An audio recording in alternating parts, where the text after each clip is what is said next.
जेठ की दोपहरी में गर्मी लगे है रानी गर्मी लगे है। जेठ की दोपहरी में गर्मी लगे है रानी गर्मी लगे है। आके मुझको बिठा जुल्फों की छैया। जेठ की दोपहरी में पाँव जले है सैया पाँव जले है।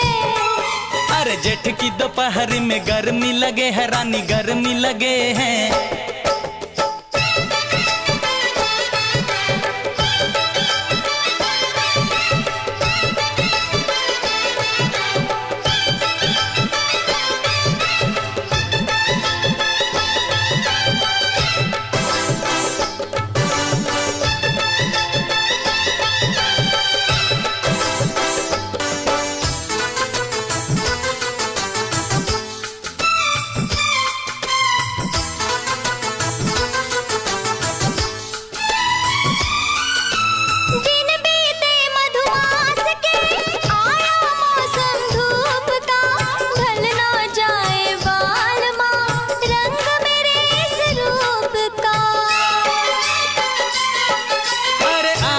तुझ पे डाल दूं छाया अपने प्यार की, मल दूं गोरे रंग पे खुशबू मैं गुलनार की।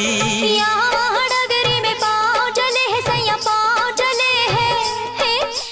यहाँ डगरी में पाँव जले है सैया पाँव जले है। हो आके गोद में उठा थाम ले भैया।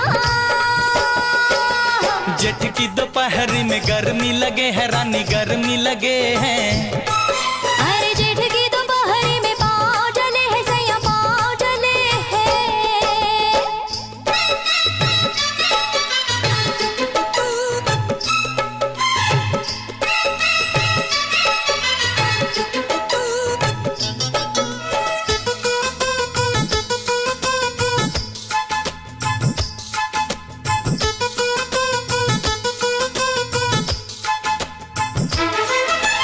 तन से पसीना पोंछ दूं दे दे आंचल की हवा।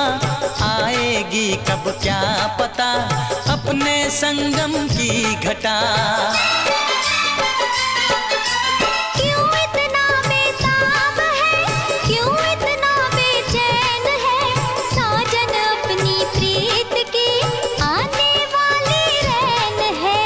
तेरी इस नगरी में पाँव जले है रानी पाँव जले हैं। तेरी इस नगरी में पाँव जले है रानी पाँव जले हैं। आके मुझको बिठा जुल्फों की छैया। जेठ की दोपहरी में गर्मी लगे है सैया गर्मी लगे है। जेठ की दोपहरी में गर्मी लगे है सैया गर्मी लगे है। हो आके गोद में उठा थाम ले भैया। जेठ की दोपहरी में गर्मी लगे है रानी गर्मी लगे है।